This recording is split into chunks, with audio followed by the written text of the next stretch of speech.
A first-class ticket buys you luxury comfort and exceptional service. But for one decorated engineer, it bought her a flight into a storm of prejudice at 40,000 feet. She was flying on the most advanced private jet in the world, a machine she knew better than anyone on board.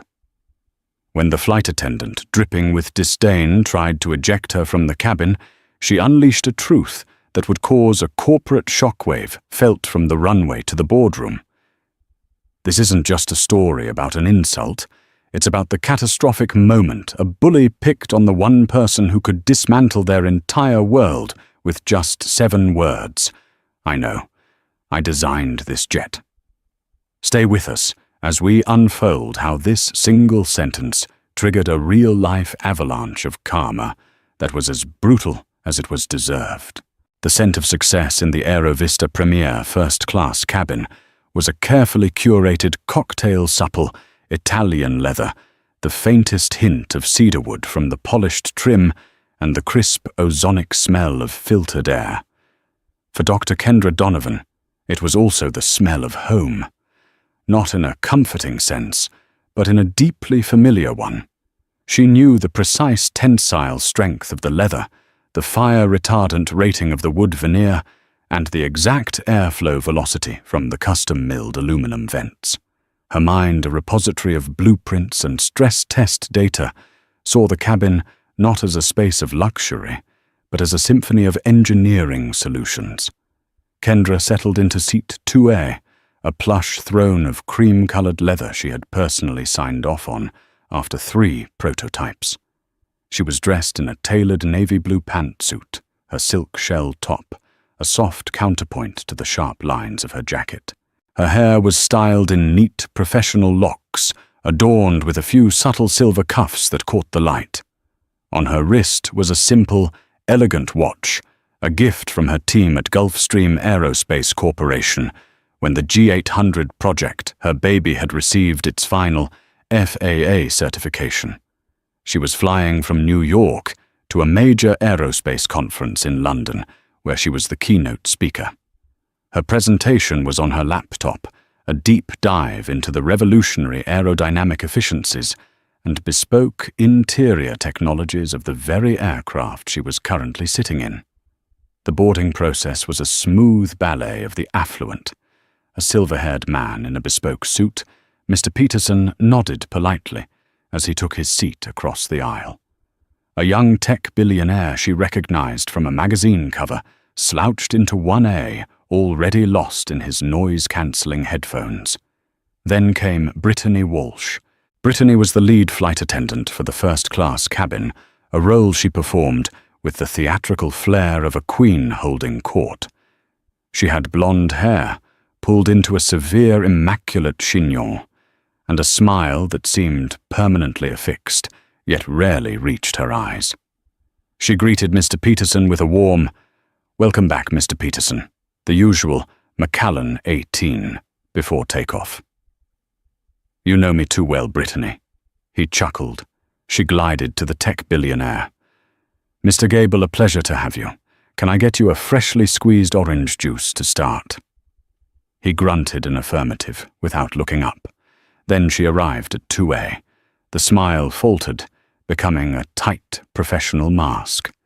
The warmth vanished from her eyes, replaced by a flicker of something clinical and evaluative.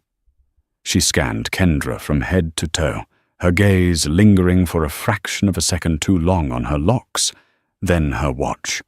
"Good morning," Kendra said, her voice calm and even. "Ticket," Brittany stated. It wasn't a question or a polite request. It was a single flat command. Kendra blinked, slightly taken aback. Every other passenger had been greeted by name. She held up her phone, displaying the digital boarding pass. Brittany leaned in her eyes, squinting at the screen.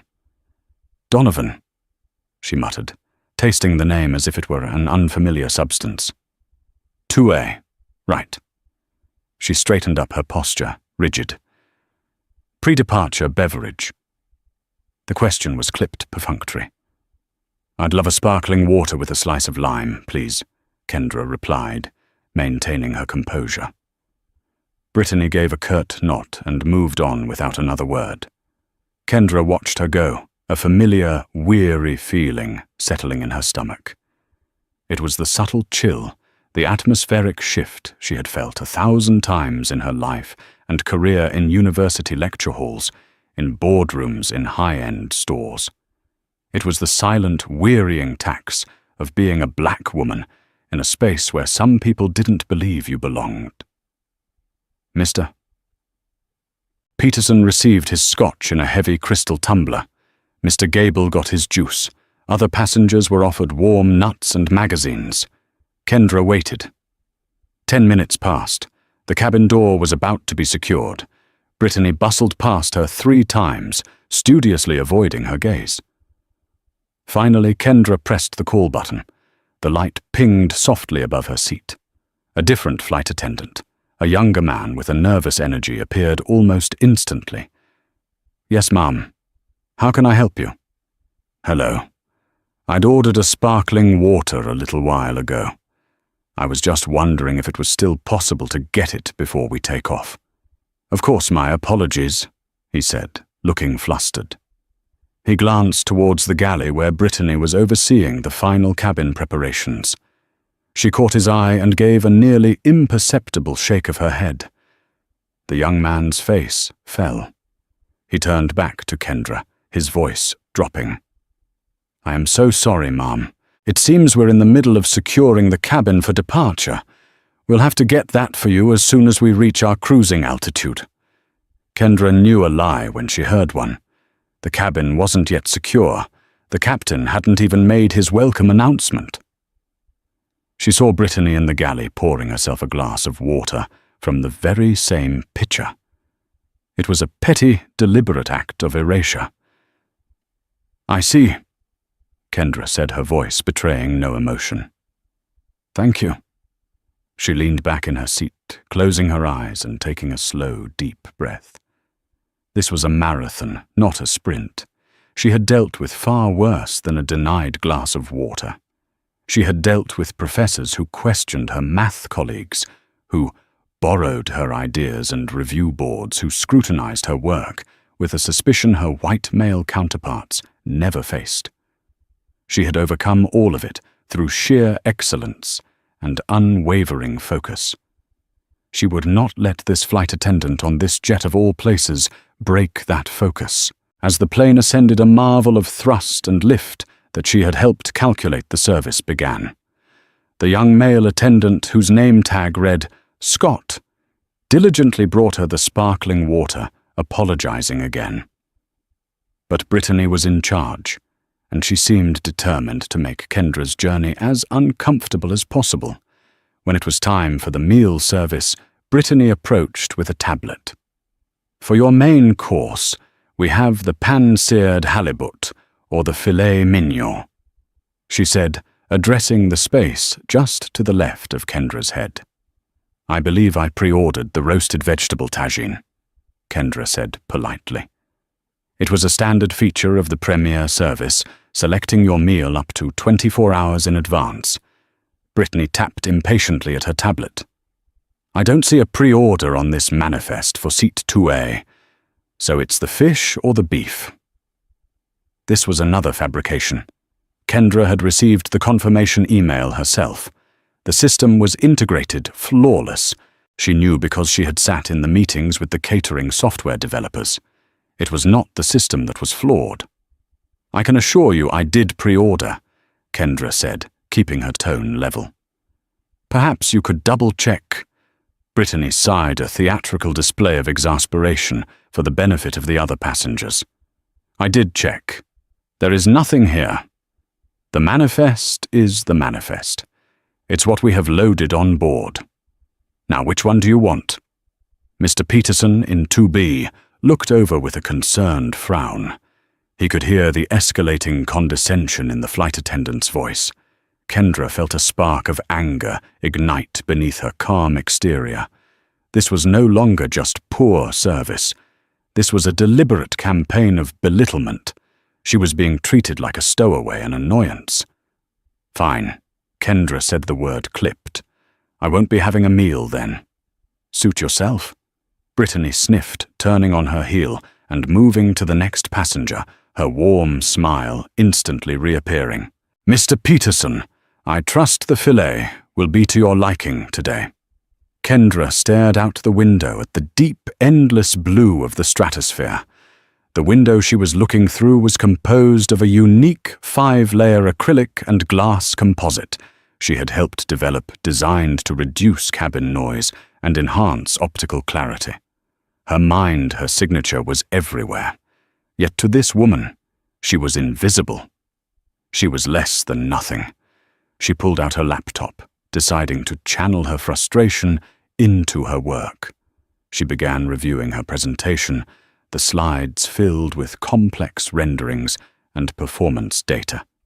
She lost herself in the elegant curves of airflow simulations and the precise metrics of fuel efficiency.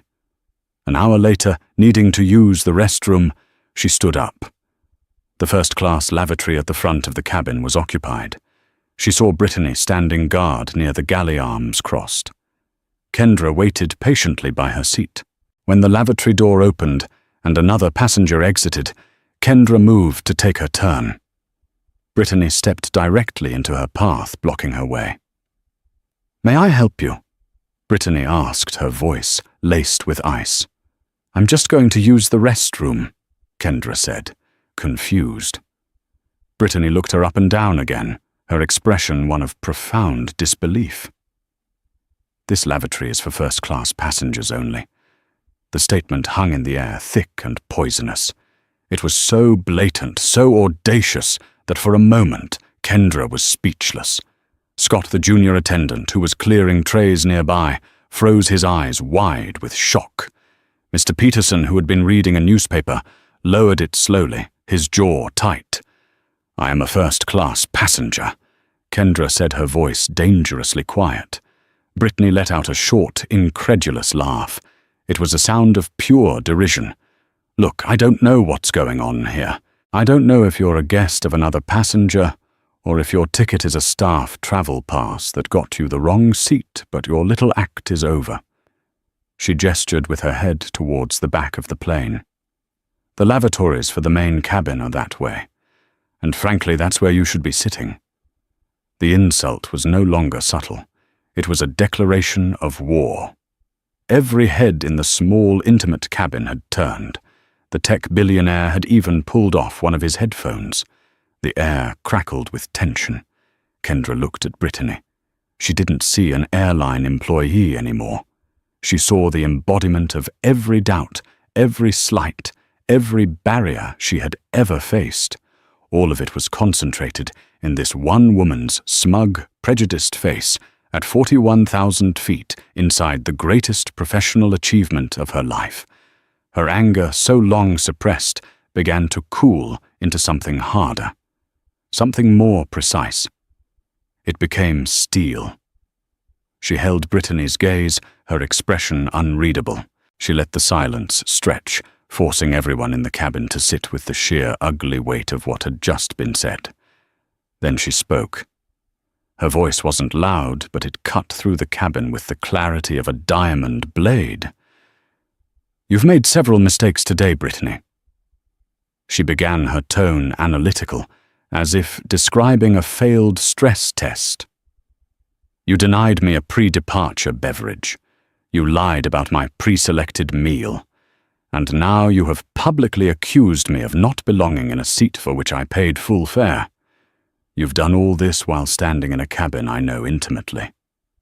Brittany's smirk began to waver, a flicker of uncertainty in her eyes. "What are you talking about?" Kendra took a small, deliberate step forward. "I'm talking about the CFM LEAP 1A engines currently keeping us in the air. I'm talking about the carbon fiber composite that makes up 53% of this fuselage. I'm talking about the fly-by-wire control system that makes this G800 the most responsive private jet on the market." A confused silence fell over the cabin.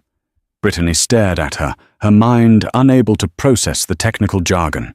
Kendra met her gaze, the final devastating pieces of the puzzle clicking into place. You question my place on this aircraft?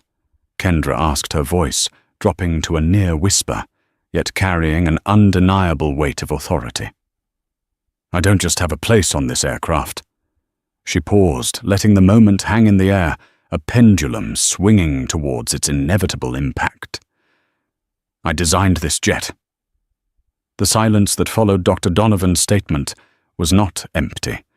It was a dense, heavy vacuum sucking all the air and arrogance out of the cabin.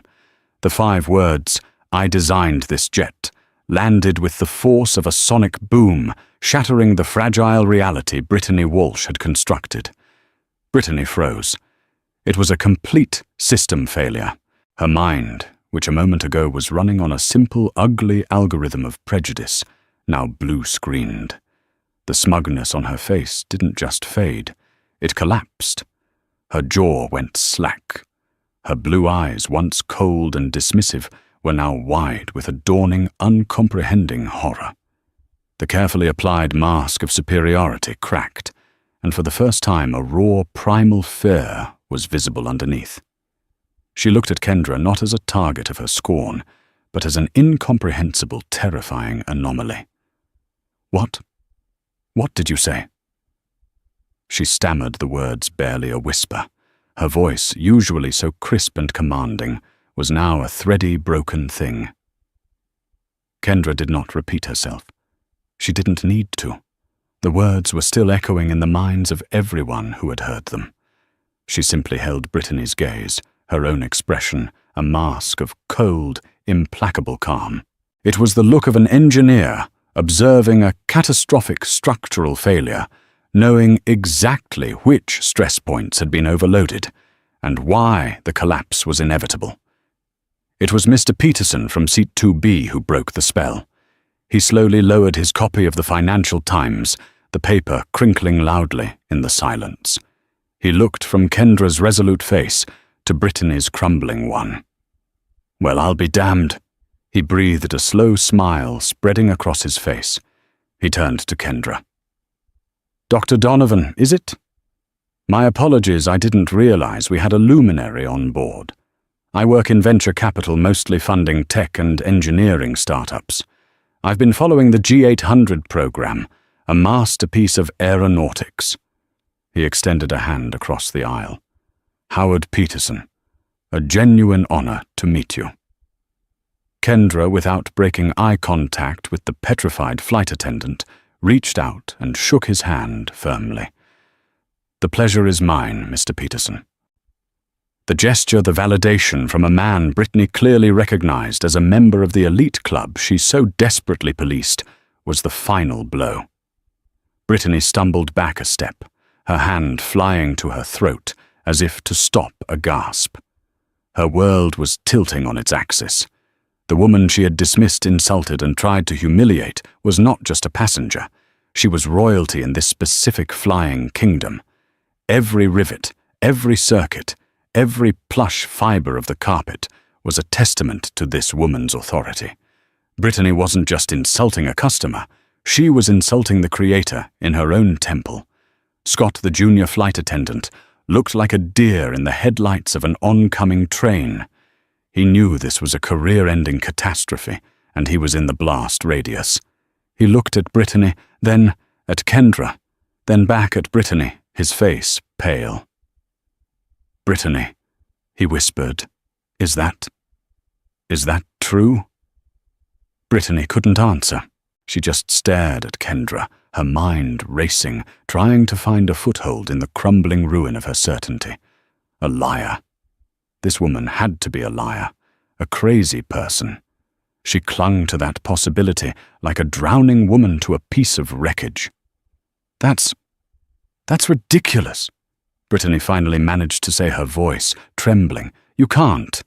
You're not—" She couldn't finish the sentence. "You're not what the unspoken words hung in the air. You're not a white man in a suit. You don't look like an engineer." "You think I'm lying?" Kendra asked, her voice still dangerously quiet. She reached into a briefcase and pulled out her wallet. She didn't fumble. Her movements were economical and precise. She extracted a business card and held it out. The card was thick, embossed, and minimalist. It read, Dr. Kendra Donovan, Lead Aerospace Engineer, Senior Vice President Gulfstream Aerospace Corporation. Brittany stared at the card as if it were a venomous snake. She didn't take it. Her hands were trembling too much. Scott, seeing her paralysis, instinctively took a step forward and accepted the card. He read it, and his face went from pale to ashen. He looked up at Kendra with an expression of pure awe and terror. "Oh my God," Scott whispered. He turned to Brittany, holding the card out for her to see. "Brittany, look." But Brittany's eyes were locked on Kendra's laptop, which was still open on her seat. The screen displayed a complex 3D rendering of the G800's winglet, annotated with airflow vectors and pressure coefficients. It was a language Brittany couldn't read, but she understood the terrifying authenticity of it. The lie was not Kendra's. The lie was the one Brittany had been telling herself. The dam of her composure finally broke. A strangled sob escaped her lips. This was not happening. This was a nightmare. It was at that moment that the purser, Lorraine, arrived. She was a woman in her late 50s, with a stern, no-nonsense demeanor, summoned from the main cabin by the palpable tension. "What is going on here?" Lorraine demanded, her eyes sweeping across the scene. Brittany looking like she was about to faint, Scott holding a business card like a holy relic, and the first-class passengers all staring at the woman in seat 2A. "Lorraine!" Brittany choked out her voice, ragged with panic. This passenger, this passenger!" Kendra interrupted her voice, cutting through Brittany's panicked stammering, "is Dr. Kendra Donovan, and I would like to file a formal complaint against your lead flight attendant." Lorraine's professional gaze fell upon Kendra. She saw a woman of immense poise and control. She then looked at her own lead attendant, who was visibly unraveling. "A complaint about what specifically?" Lorraine asked, trying to regain control of her cabin. "Let's see," Kendra said, ticking off the points on her fingers. "Let's start with a pattern of discriminatory and unprofessional behavior, and let's have it culminate in a baseless accusation and a public attempt to remove me from my paid seat in direct violation of Aerovista's own carriage contract, not to mention several federal regulations." Lorraine's face hardened. She was an old hand. She knew a manageable customer service issue from a full-blown multi-million-dollar liability incident. This was the latter. "Brittany," Lorraine said, her voice dropping to a low, dangerous tone. "Is this true?" Brittany opened her mouth, but only a desperate squeaking sound came out. She looked around wildly, seeking an ally, an escape route. There was none. Every face in the cabin was a judge and jury. Mr. Peterson spoke up again, his voice carrying the weight of authority. "It's absolutely true, Lorraine. I witnessed the whole thing. The attendant's behavior towards Dr. Donovan has been appalling from the moment she stepped on board. What just happened was the final straw. It was disgusting." Lorraine's eyes narrowed on Brittany. "Go to the galley. Now," she commanded. "Scott, you take over service in first class, and get Dr. Donovan anything she wants. Anything at all." "Yes, Lorraine." Scott squeaked, practically running to fulfill the order. Brittany, her face streaked with tears of panic and humiliation, stumbled towards the galley, casting one last terrified look at Kendra. It was a look that pleaded for mercy, for a rewind button on the last hour. But Kendra's face offered nothing. It was the face of consequence. Lorraine turned back to Kendra, her expression now one of deep professional concern. "Dr. Donovan, on behalf of Aerovista, Premier, I am profoundly sorry. This is unacceptable, and I assure you it will be dealt with the utmost seriousness." "I have no doubt that it will," Kendra said. The steel was still in her voice. I want your name, and I want the captain's name. When we land, I expect to be met by an airline representative, not a customer service agent from the terminal. I'm talking about a vice president of operations, or someone of equivalent rank. Am I clear? Lorraine swallowed hard. This was a passenger who knew the corporate structure, who knew exactly which levers to pull. Crystal clear, Doctor. Good, Kendra said. She finally sat down the confrontation, having drained her more than she expected. And Scott, she called out to the young attendant who was hovering nearby, wringing his hands. Yes, Dr. Donovan, I'd still love that roasted vegetable tagine if it's not too much trouble. Scott's eyes widened. But, Brittany said, I suspect, Kendra said, with the barest hint of a wry smile, that if you look again, you'll find it. Scott scurried to the galley. A moment later he returned, holding the beautifully plated meal. It was right there, ma'am. Right where it was supposed to be. I am so sorry. It's not your fault, Scott, Kendra said, her voice softening slightly. Thank you. As she ate her meal, the atmosphere in the cabin was transformed. The other passengers regarded her with a mixture of respect and awe. Mr. Peterson gave her a subtle nod of solidarity. The tech billionaire, now fully engaged, watched her as if she were a rare and fascinating creature. The flight, which had begun with a chill of prejudice, was now warmed by the glow of her undeniable authority. But Kendra felt no triumph. She felt a deep, profound exhaustion. She shouldn't have had to do this. She shouldn't have had to unsheath her credentials and her entire career just to be treated with basic human decency. As she looked out the window at the wing she had helped birth into existence, cutting effortlessly through the sky, she felt a quiet, simmering rage. The confrontation on the plane was over. But the fallout on the ground was just beginning. And for Brittany Walsh and for Aerovista Premier, the turbulence was far from over.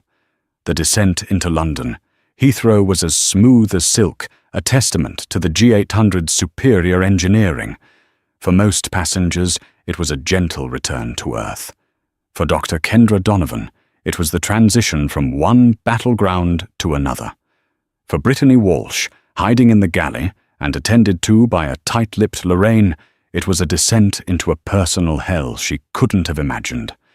As the jet taxied to its private gate at the VIP terminal, the captain's voice came over the intercom, a standard message with a non-standard addendum.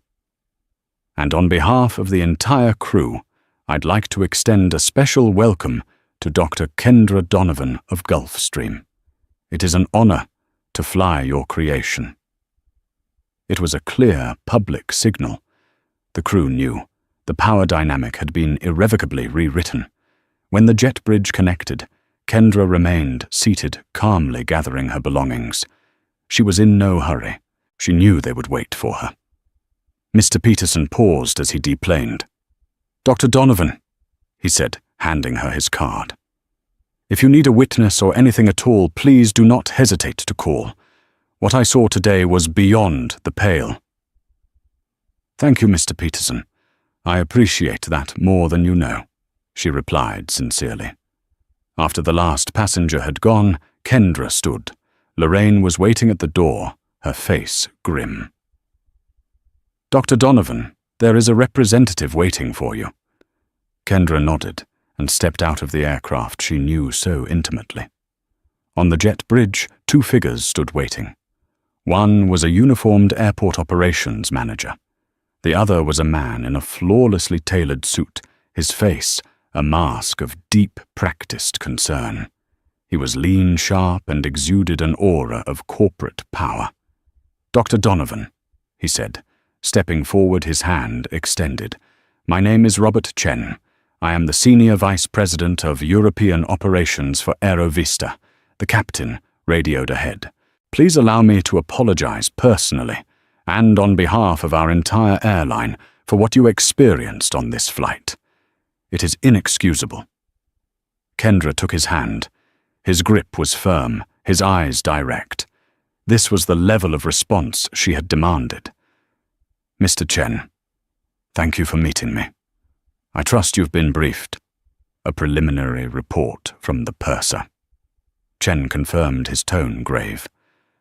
"But I would prefer to hear it directly from you, if you would give us a few moments of your time. We have a private lounge prepared." "Of course," Kendra said. As they walked, she glanced back. She saw 2 stoic airport security officers flanking the jet bridge entrance. They weren't there for her. They were there for Brittany Walsh, who would not be deplaning with the rest of the crew. She was now a liability quarantined until she could be formally processed. The lounge was an oasis of quiet luxury. Leather armchairs, coffee and water were already laid out. Robert Chen closed the door, ensuring their privacy. "Please, Doctor," he said, gesturing to a chair. "Tell me everything." Kendra recounted the events not with passion or anger, but with the cold, irrefutable precision of an engineer filing an incident report. She detailed the initial dismissal, the denied drink the lie about her meal, and the final public confrontation over the lavatory. She articulated not just the insults, but the pattern. She explained the systemic nature of the bias, how it operated on assumptions and stereotypes. "Mr. Chen," she concluded, her voice steady, "your flight attendant did not see a first-class passenger. She did not see a customer. She saw a black woman and decided based on nothing but her own prejudice that I did not belong. She then used her authority to enforce that prejudice." Chen listened without interruption, his expression growing more severe with every detail. He made notes in a small, leather-bound book. When she finished, he was silent for a long moment. "Dr. Donovan," he said finally, his voice heavy with sincerity. "There is no excuse for this. None. We have a zero-tolerance policy for discrimination, but policy is meaningless if it isn't enforced and embodied by our people. Today we failed you in the most egregious way imaginable." He leaned forward. "The flight attendant, Ms. Walsh, has been suspended effective immediately pending a full investigation, which I will personally oversee. I can all but guarantee her employment with Aerovista is terminated." "Firing her is a start," Kendra said, unmoved by the promise.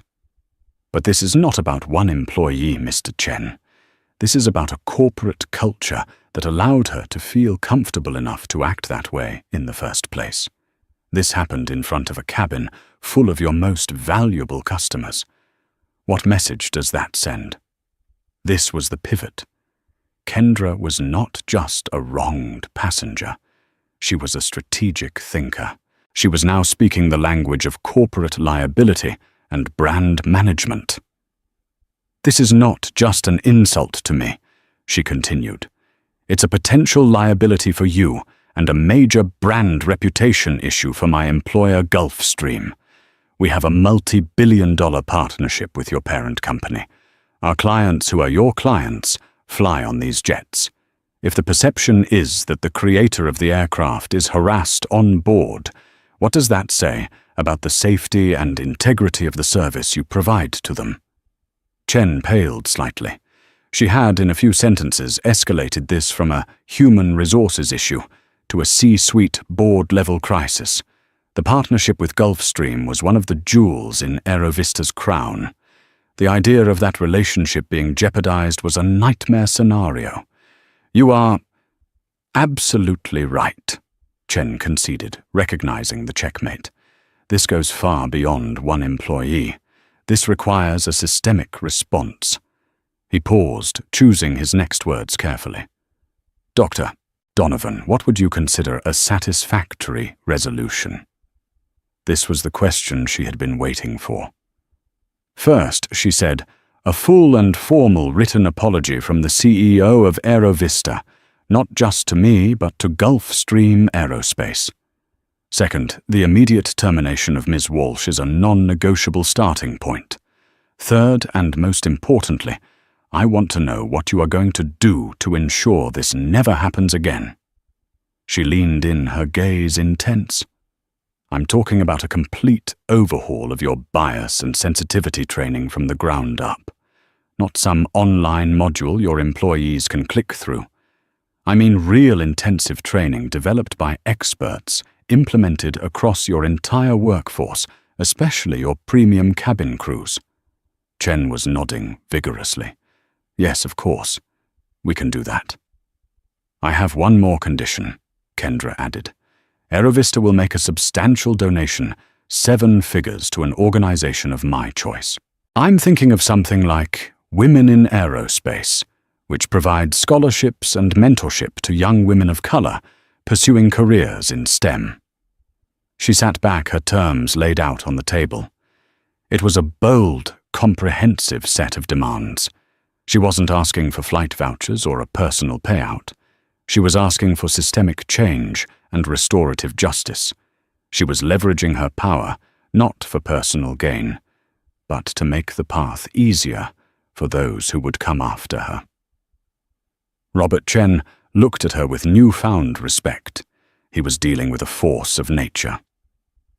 "Dr. Donovan," he said, "consider it done, all of it.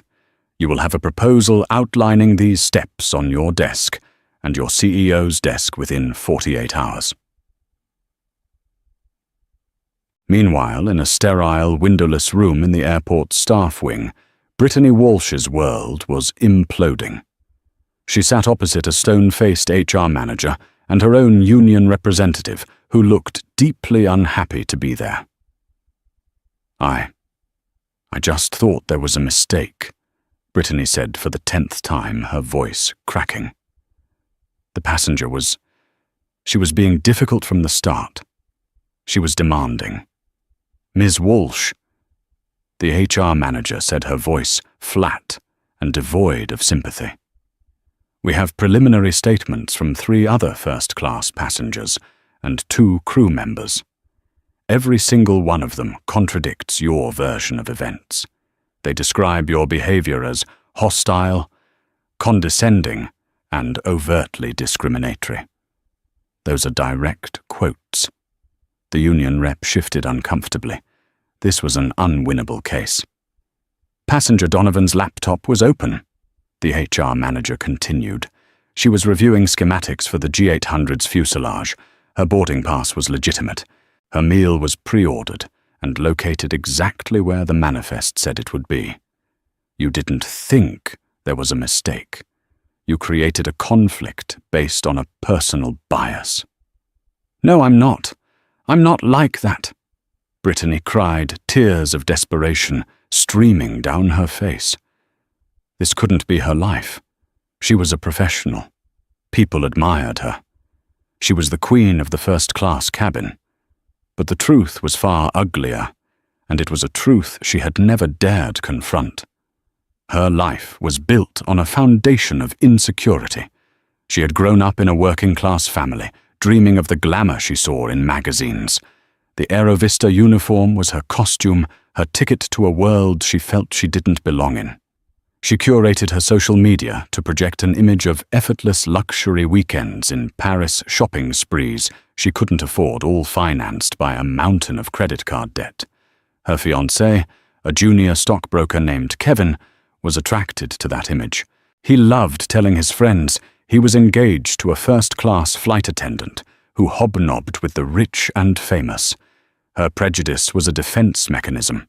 She guarded the gates of the first-class cabin fiercely because it validated her own fragile sense of worth. She fawned over the Mr. Petersons of the world because they represented the life she craved, and she resented anyone who, in her twisted view, hadn't earned their place there, especially if they didn't fit her narrow, preconceived image of success. Dr. Kendra Donovan, a brilliant, accomplished black woman, had shattered that worldview. "Your security credentials for the airport have been revoked," the HR manager said, sliding a form across the table. "You are suspended without pay while we complete the investigation." I would advise you to prepare for the worst, Miss Walsh." As Brittany was escorted out of the airport through a staff exit, stripped of her uniform and her dignity, her phone buzzed. It was Kevin. "Hey babe, how was London? Did you see anyone famous?" his voice chirped. "Kevin." She sobbed, unable to hold it in. Something terrible happened. She tried to explain, tried to spin the story, to paint herself as the victim of a misunderstanding of a difficult, aggressive passenger. But the story crumbled as she told it. "And so they suspended me." She finished her voice, a miserable whimper. There was a long silence on the other end of the line. "Wait," Kevin said, his voice suddenly cold and distant. "Let me get this straight. You tried to kick a black woman out of first class, and it turns out she designed the plane." "It wasn't like that," Brittany insisted. "Oh my God, Brittany."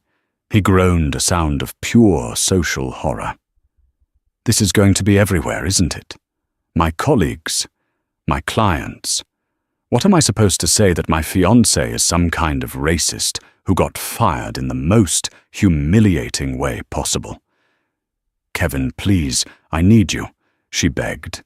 "I need some space, Brittany," he said, his voice flat. "I need to think. Don't call me."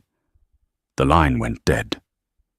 Brittany stood on the curb outside Heathrow, the grey London sky weeping a cold drizzle. In the span of a few hours she had lost her job, her reputation, and now it seemed her relationship. The glamorous life she had so carefully constructed had been a house of cards, and Dr. Kendra Donovan had just, with a few quiet words, blown it all away. The karma was just beginning to gather speed. The 48 hours that followed the incident were a blur of corporate panic and strategic maneuvering. Robert Chen was true to his word. A proposal landed in the inboxes of Dr. Kendra Donovan and David Chenoweth, the CEO of Gulfstream Aerospace. It was a masterclass in damage control, detailing every point Kendra had demanded: a formal CEO to CEO apology, a public statement, a timeline for the development of a new, robust anti-bias training program, and a commitment to a $1 million donation to women in aerospace. David Chenoweth, a shrewd and protective leader, had called Kendra the moment he got the news. There was no, "let's wait and see." There was only cold fury on her behalf. "Kendra, I've read the report from Chen. I am speechless." He'd said, his voice tight with anger. "Are you all right?" "I'm fine, David. A little tired, but I'm fine," she had assured him. "I'm more focused on the follow-through." "Good, because we're not just accepting their apology. We're going to be partners in this new training initiative.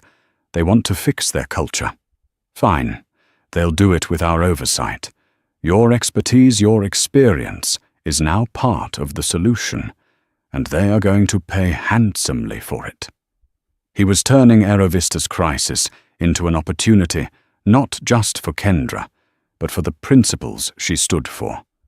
Gulfstream's legal and PR teams were now mobilized, working in lockstep with Aerovista to craft a narrative that positioned Dr. Donovan not as a victim, but as a catalyst for positive industry change. Meanwhile, for Brittany Walsh, the corporate maneuvering was a distant, abstract storm. Her reality was a much more personal and brutal collapse. The official termination notice arrived by courier. It was a cold, legalistic document citing gross misconduct, discriminatory behavior, and actions causing significant reputational damage to the airline. Her union representative informed her that given the mountain of evidence, including sworn statements from multiple high-value passengers, there was nothing they could do. There would be no appeal. The firing was just the first stone in the avalanche. The story, despite the corporation's best efforts to control it, leaked. An anonymous passenger in the first-class cabin likely the tech billionaire who lived his life online, posted a semi-vague account on a popular social media platform. Craziest flight. Witnessed a flight attendant try to boot a black woman from first class.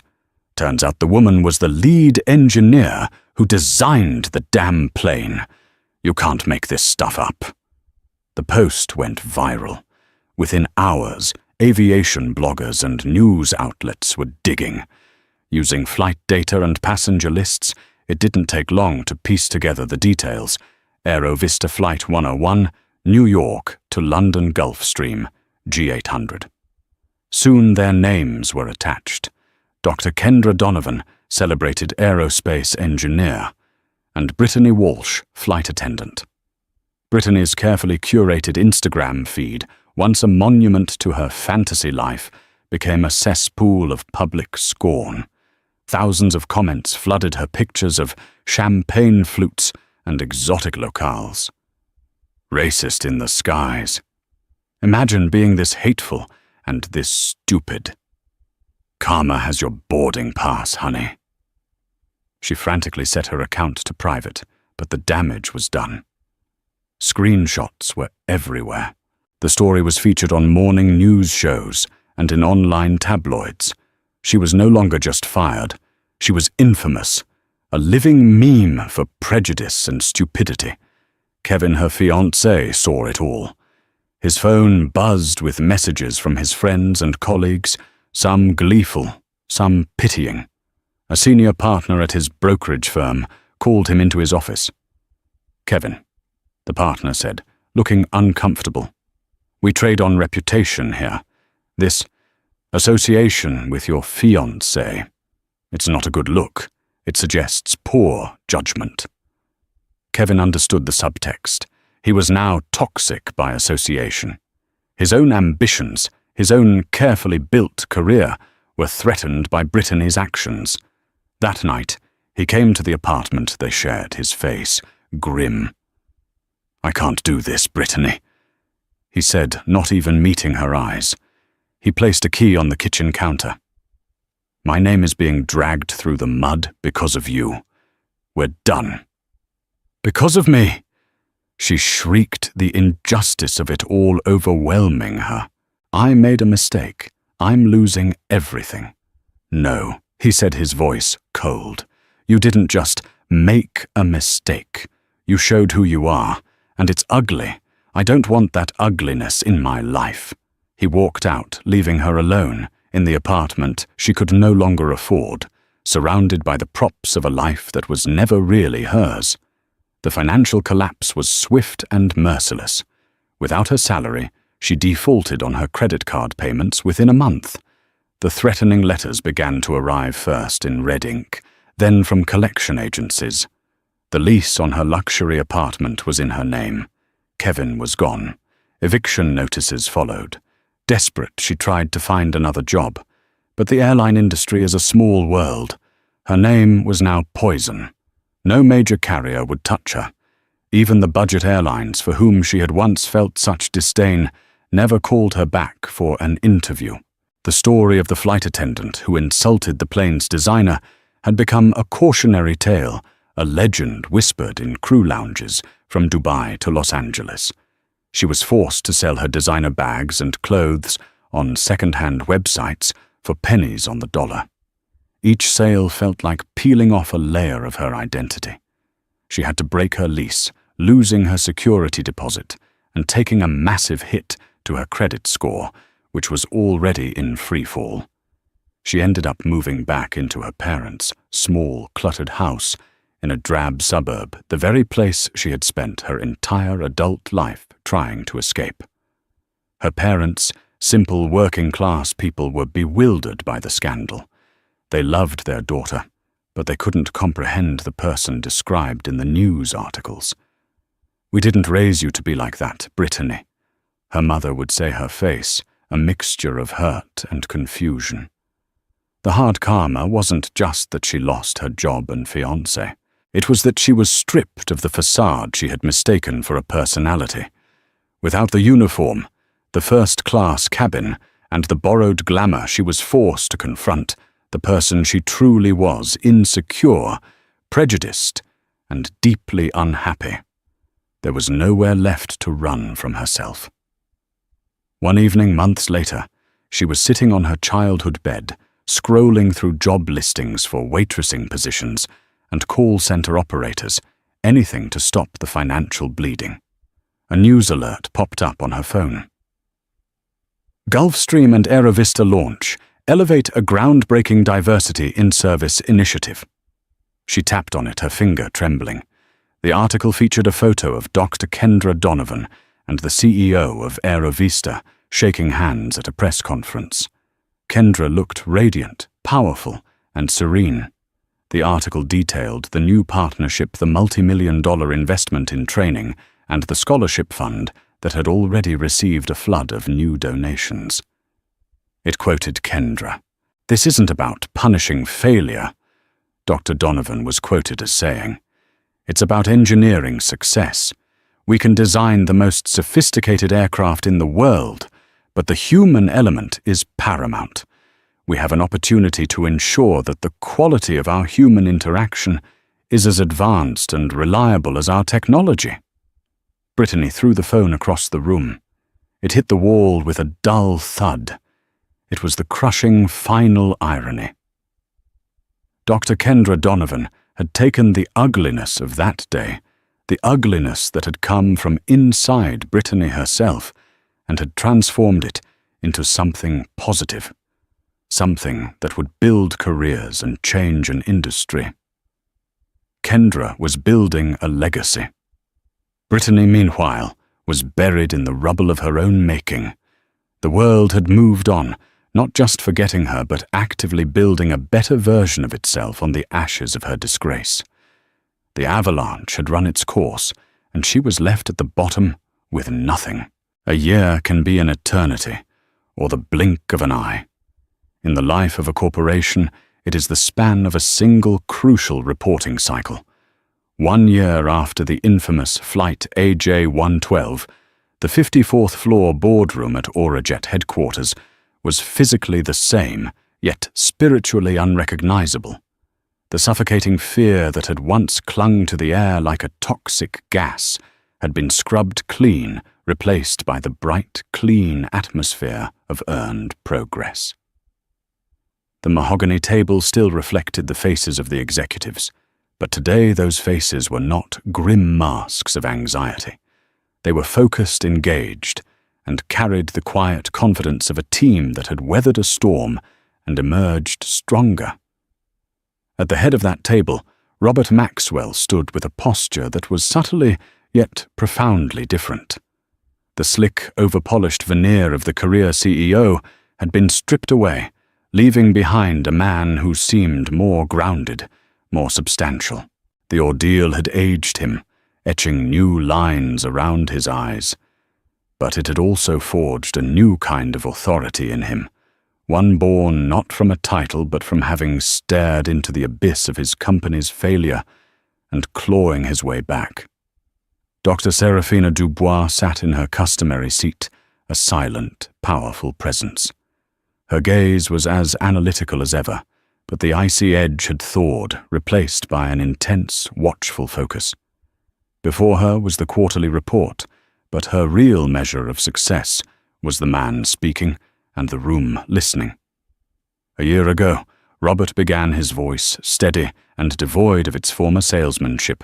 This board convened to face a moment of existential crisis.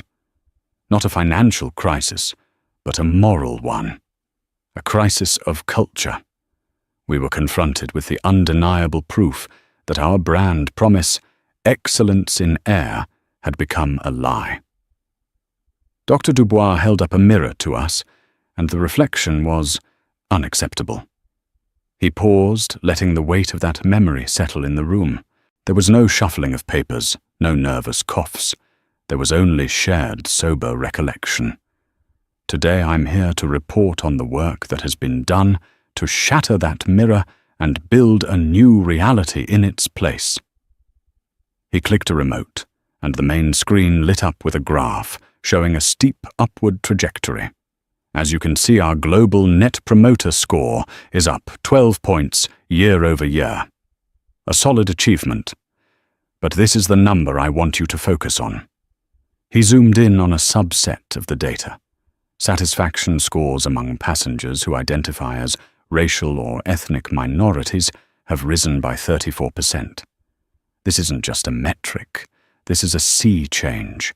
This is the direct result of the Dubois Initiative. He moved to the next slide, which detailed the program.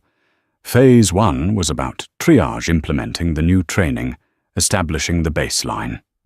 Phase 2, which we launched last quarter, is about embedding these values into our corporate DNA. We've established a mentorship program where our highest scoring cabin crew members become dignity ambassadors, coaching their peers. The dignity audits have been revolutionary. We've had executives, myself included, fly incognito on over 200 flights. I've flown long-haul economy in a hoodie and sneakers. Our head of marketing flew to London wearing a hijab. The data we've gathered has allowed us to reward genuine excellence and surgically address remaining pockets of the old broken culture. While he spoke, Serafina's mind drifted back to the cold fury she had felt in this very room, the necessary ruthlessness of her decisions. Brenda Miller's career had been obliterated. Brent Holloway's life had been dismantled. She felt no regret consequences were a non-negotiable part of her worldview, but she acknowledged the human cost. Their downfall had been the steep price of entry for the progress she was now witnessing. It had not been an act of vengeance, which is a fleeting hot emotion. It had been a correction, a cold, calculated rebalancing of an unjust equation. The well-being of thousands of employees and millions of passengers had depended on it. The most powerful tool in this transformation, however, Robert was saying, a new, almost reverential tone in his voice, isn't in a binder or a seminar. It's on display at our primary training academy in Atlanta. An image appeared on the screen. It was a simple, clear plastic cup spot, lit and enclosed in a museum-quality glass case. Below it, a small brass plaque was affixed to the pedestal. Robert read the inscription aloud. "The $1 Million Cup." We teach every new hire its story. We tell them how this 3-cent object nearly cost the company millions in market value and brand reputation. We teach them that it represents a single thoughtless moment of disrespect, and that it is their primary job to ensure no passenger ever feels the way the recipient of this cup felt. It has become a legend within the company, a powerful, humbling lesson that the smallest actions carry the greatest weight. A quiet murmur of approval went through the room. Serafina looked at the image of the cup. She had transformed an instrument of her own humiliation into an enduring symbol of the company's highest values. It was a masterful stroke of power, not just to command, but to create meaning. This was the return on investment that truly mattered. She offered Robert a slow, deliberate nod of approval. It was all the validation he needed. Weeks later, Serafina found herself preparing for a flight from Paris to San Francisco. It was a trip she made often, but this one felt different. She was in the Aurajet flagship lounge at Charles de Gaulle, a space that had been redesigned with warmer tones and more inclusive art. She watched the staff interact with the guests. There was an attentiveness, a warmth that hadn't been there before. It was subtle, but it was unmistakable. Boarding her flight, she found her way to her seat. 2A. The seat had become a silent touchstone for her, a personal vantage point from which to measure the world. She settled in her attire the same as always, for long-haul travel, comfortable, understated, anonymous. As the last of the business-class passengers found their seats, a young flight attendant approached her. She was a black woman, likely in her mid-20s, with bright, intelligent eyes and a calm, professional poise. Instead of standing over Serafina, The attendant knelt slightly, a graceful maneuver that brought them to eye level. It was a technique from the initiative, designed to dismantle the implicit hierarchy between crew and passenger and foster a sense of direct, personal connection. "Welcome aboard, ma'am," the flight attendant said, and her smile wasn't a corporate mandate. It was a beam of genuine warmth. "My name is Maria. It's a pleasure to have you with us today. Can I get you some champagne, or perhaps some sparkling water, to start your journey?" Serafina looked at this young woman and saw more than just an employee. She saw the embodiment of the change she had forced into existence. She saw a professional who was confident and secure in her position, who treated the passenger in the simple tracksuit with the same deference she would offer to someone in a tailored suit. She saw the future, and it was working. A wave of profound, quiet validation washed over Serafina, so potent it was almost emotional. This was the real dividend. "Sparkling water would be lovely, Maria." Serafina replied, her voice softer than usual. "Thank you." "My pleasure," Maria said before moving on to the next passenger, with the same effortless grace. Moments later, the water arrived. It was presented in a heavy, brilliant crystal flute, cool to the touch with a delicate condensation beading on its sides. Serafina took it, her fingers wrapping around the solid, reassuring weight of the glass. She held it for a moment, the memory of the flimsy plastic cup, a distant, almost surreal echo. She took a slow sip. The cold, crisp effervescence felt like victory. Not a gloating victory over a defeated flight attendant or a ruined salesman. It was a deeper, more resonant triumph. It was the victory of a principle. In this small, perfect moment, the respectful greeting, the courteous service, the crystal glass an idea had been made real, that dignity is not a privilege to be earned by status or appearance, but a fundamental right to be afforded to all. And she, Dr. Serafina Dubois, had wielded her power to bend the arc of a corporate universe toward that simple, unshakable truth. Epilogue. A different kind of service. In a noisy, brightly lit diner just off the New Jersey Turnpike, a woman named Brittany wiped down a sticky table. Her blonde hair was no longer in a severe chignon, but tied back loosely with stray strands, clinging to her weary face. Her nails were short and unpolished. Her uniform was a cheap polyester apron stained with ketchup. She moved with a leaden exhaustion, her feet aching from an 8-hour shift.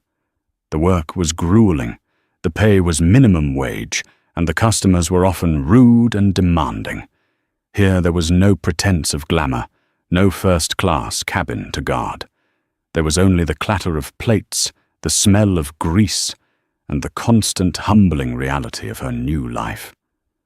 A small television mounted in the corner of the diner was playing a business news segment.